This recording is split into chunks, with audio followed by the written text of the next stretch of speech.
Bismillah wa bihamdih. Assalamualaikum warahmatullahi wabarakatuh. Alhamdulillah, Allahumma shalli ala Muhammadin sallallahu alaihi wasallam wa farrij an ummati Muhammadin sallallahu alaihi wasallam warham ummata Muhammadin sallallahu alaihi wasallam wa anshur wahfaz nahdatal watan fil alamin bihaqqi Muhammadin sallallahu alaihi wasallam. Amma ba'd. Kita akan melanjutkan pembahasan hizib Nahdlatul Watan, dan ini yang akan kita bahas adalah muqaddimahnya hizib itu sendiri. Al-Maghfurlah Maulana Syekh membuka muqaddimah beliau dengan mengatakan Bismillahirrahmanirrahim, dengan nama Allah yang memiliki sifat Rahman yaitu memberi dan Rahim yaitu sayang. Jadi ada dua sifat, Rahman dan Rahim, memberi dan sayang. Semua makhluk Allah Subhanahu wa taala mendapatkan Rahmannya Allah, sifat memberinya Allah Subhanahu wa taala. Bahkan yang tidak taat pun diberi oleh Allah Subhanahu wa taala. Yang kafir pun nauzubillah min zalika diberikan kekayaan oleh Allah Subhanahu wa taala. Diberikan hidup dengan keindahan, kemewahan, pakaiannya maupun makanan dan rumah serta kendaraan serta alat-alat yang mereka miliki dan lain sebagainya. Tapi kalau rahimnya Allah ini hanya diberikan kepada mereka yang betul-betul patuh, tunduk terhadap perintah Allah Subhanahu wa taala dan Rasulnya. Jadi orang yang mendapatkan rahman atau pemberian Allah Subhanahu wa taala kepadanya, belum tentu dia mendapatkan sayangnya Allah Subhanahu wa taala kepada dirinya. Kalau seperti ini bisa jadi nanti pemberian itu akan ada batasnya. Kalau sayangnya Allah tidak kita dapatkan, ada batasnya. Kalau pemberian Allah kemudian sayangnya tidak kita dapatkan, beda halnya dengan kita mendapatkan sayangnya Allah. Kalau kita sudah mendapat sayangnya Allah, maka pemberian Allah yang kita inginkan akan Allah datangkan kepada kita kalau kita betul-betul tunduk terhadap perintah Allah Subhanahu wa taala, tidak banyak menentang seperti itu. Kemudian alhamdulillah wa kafah, segala puji hanya tertuju kepada Allah Subhanahu wa taala, dan cukuplah Allah yang aku puji, kata Al-Maghfurlah Maulana Syekh. Jadi ketika kita memuji keindahan yang terdapat di makhluk Allah Subhanahu wa taala di langit maupun di bumi ini, di langit maupun di bumi, ketika kita memujinya, itu artinya kita memuji kepada Allah Subhanahu wa taala, karena Allah yang menciptakannya. Segala pujian hanya tertuju kepada Allah. Jadi tidak apa-apa kita memuji kepada makhluk karena keindahan, atau mungkin kita ditolong oleh makhluk, kita mengatakan terima kasih, berterima kasih kepada makhluk. Itu artinya kita berterima kasih kepada Allah Subhanahu wa taala, karena Allah yang menggerakkan hati mereka untuk menolong kita, karena Allah yang menciptakannya dan memberi kepada makhluk tersebut kelebihan sehingga kita memuji dia. Itu artinya kita memuji Allah Subhanahu wa taala.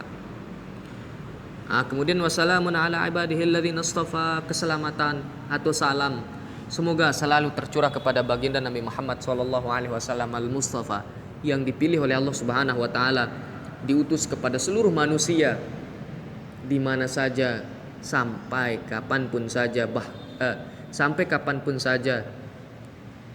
bahkan sampai berakhirnya dunia ini.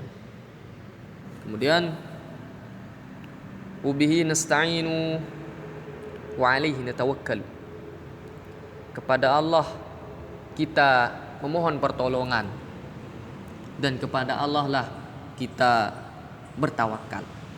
Jadi di sini nasta'in wa natawakkal, kita usaha dulu memohon pertolongan kepada Allah dengan usaha-usaha yang kita lakukan, ataupun dengan doa-doa setelah kita berusaha, baru kita bertawakal kepada Allah Subhanahu wa taala.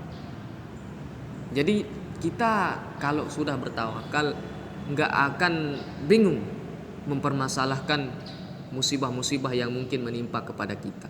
Kita sudah berusaha untuk melakukan hal-hal terbaik supaya kita tidak terjatuh pada hal-hal yang menyebabkan kecelakaan kepada diri kita.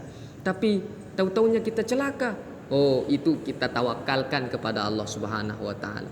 Tidak boleh kita permasalahkan yang seperti itu, karena kita sudah berusaha sekuat tenaga kemudian jatuh juga, ya itu yang perlu kita tawakalkan kepada Allah. Itu merupakan terkadang sebagai nikmat juga bagi kita.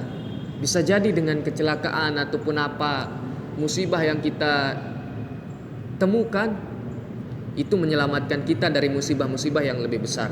Contohlah misal keburukan yang didapatkan oleh seseorang yang akan bepergian dengan pesawatnya, tapi tiba-tiba dia itu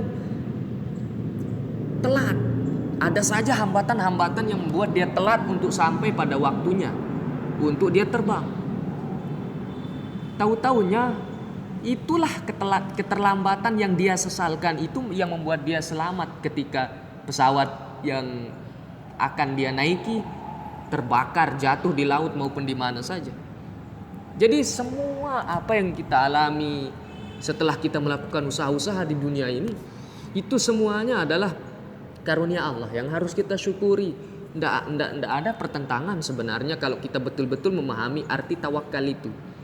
Ada sahabat Nabi dulu ketika datang memakai kendaraannya, entah berupa unta maupun keledai atau kuda, dia datang, tapi dia biarkan begitu saja kendaraannya, unta ataupun keledai serta kudanya. Dia biarkan begitu saja. Dia tidak ada usahanya untuk mengikat seperti itu supaya kendaraannya tidak lari seperti itu. Maka dia ditegur oleh Nabi ketika dilihat, "Kenapa kamu berlaku seperti itu?" "Oh, saya tawakal ya Rasulullah, saya tawakal." Bukan itu nama tawakal. Yang namanya tawakal itu kamu ikat dulu kendaraanmu itu, kudamu atau sejenisnya, onta atau keledai. Baru kamu di situ namanya tawakal. Itu nama tawakal. Setelah kita berusaha sekuat tenaga kita dengan usaha-usaha yang kita lakukan, kemudian kita berdoa. Jangan berdoa saja tanpa usaha. Usaha dulu, urutannya usaha, kemudian doa, setelah itu tawakal. Itu. Nah, kalau kita sudah berusaha sekuat tenaga, kemudian kita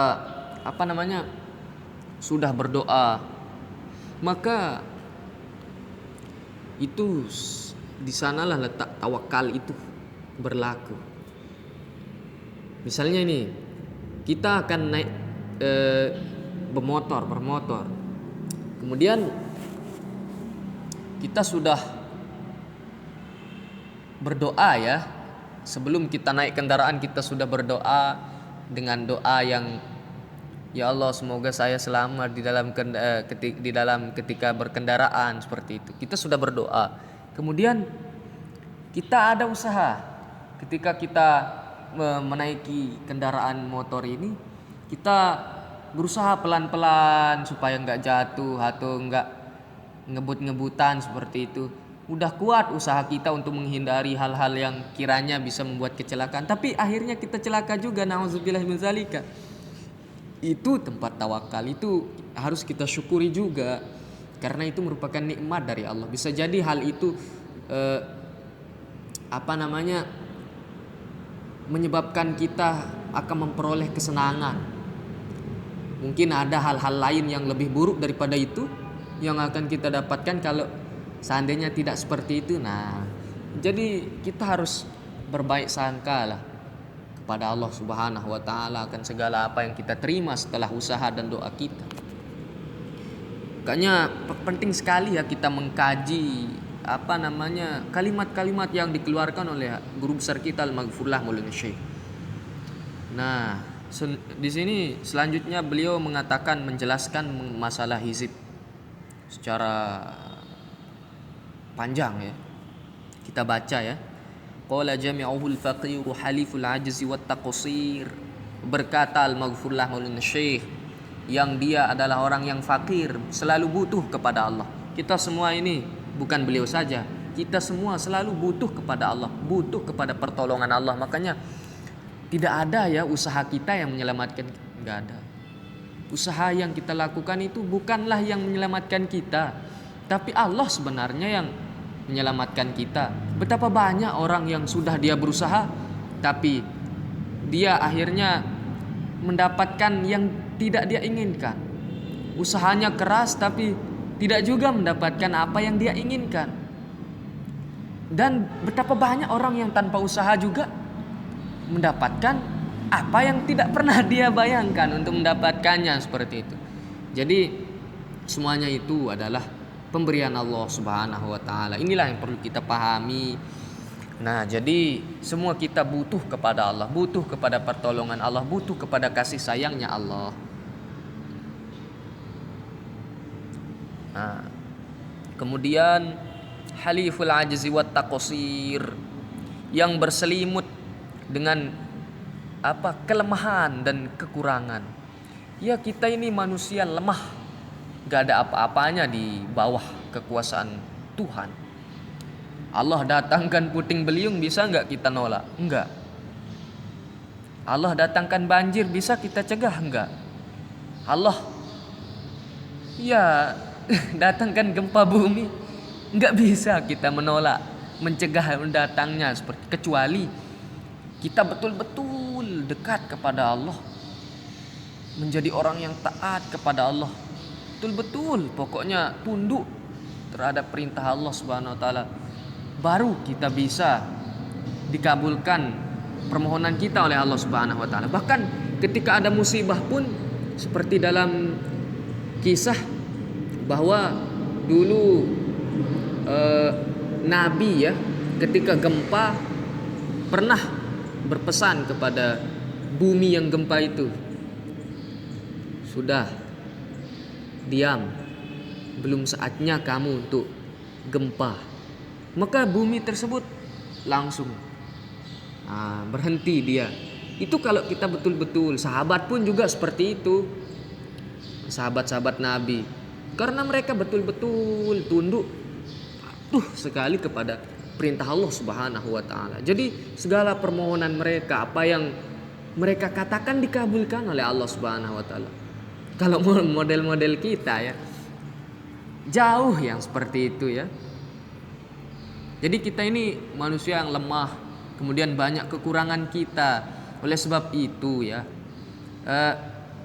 semua makhluk Allah ini memiliki kelebihan masing-masing yang harus kita, itu tidak apa yang ada pada kita maupun ada pada orang lain merupakan titipan Allah, dan itu merupakan ujian bagi kita.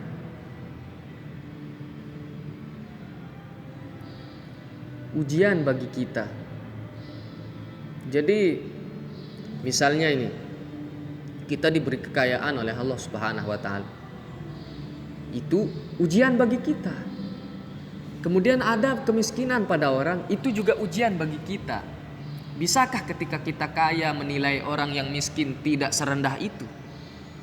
Itu ujian semua. Kekayaan yang ada pada kita ujian, kemiskinan yang ada pada orang juga ujian. Kadangkala kekayaan yang ada pada orang ujian juga.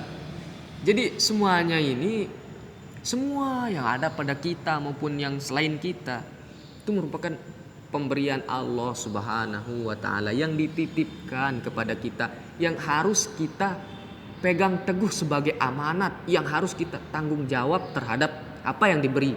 Kesehatan kita diberi, kita harus bertanggung jawab terhadap kesehatan yang diberi kepada kita. Tanggung jawab untuk membawa kesehatan ini kepada hal-hal yang bermanfaat dan baik. Nah, itu. Kemudian muassisu wa khadimun nahdatain, pendiri, kemudian pengabdi yang mengabdikan dirinya di dua madrasah. Mana itu? Madrasah Nahdlatul Watan Diniyah Islamiyah atau singkatannya NWDI, dan Madrasah Nahdlatul Watan Diniyah Islamiyah Nahdlatul Banat ya, yang disingkat dengan NBI. DI di Pancor, Lombok Timur.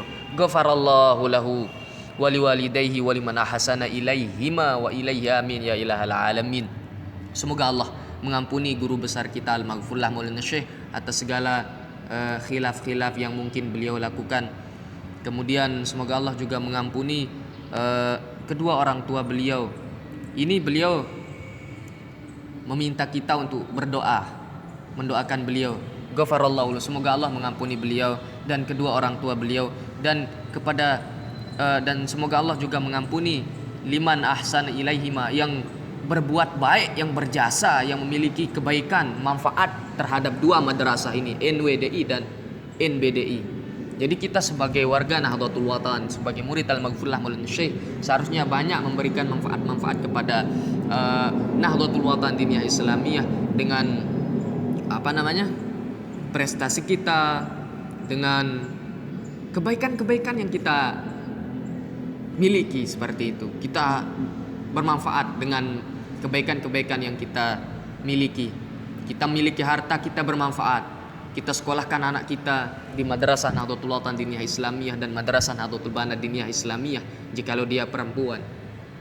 Karena dengan kita menyekolahkan mereka, kemudian di sana mereka ada uang SPP-nya, dan uang SPP itu kita diajak untuk beramal jariah untuk pembangunan madrasah-madrasah, supaya banyak orang-orang yang anaknya menuntut ilmu mendapatkan ilmu agama yang berguna, dan itu pahalanya terus akan mengalir kepada kita. Jadi nggak rugi kita sekolahkan anak kita di madrasah beliau Al-Maghfurlah Maulana Syekh.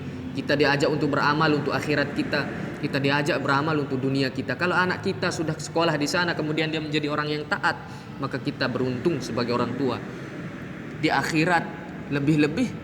Nah, dan sebelumnya di dunia ini juga kita akan memperoleh keberuntungan.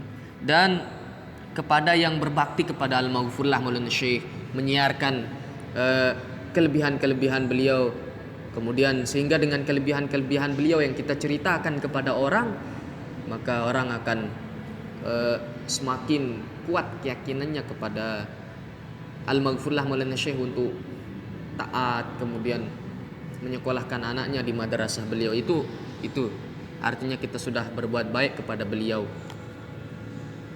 Amin ya ilahal alamin. Nah, nanti kita akan lanjutkan. Ini masih agak panjang ini. Nanti kita lanjutkan di video berikutnya. Wallahul muwaffiq wal hadi ila sabilir rasyad. Assalamualaikum warahmatullahi wabarakatuh.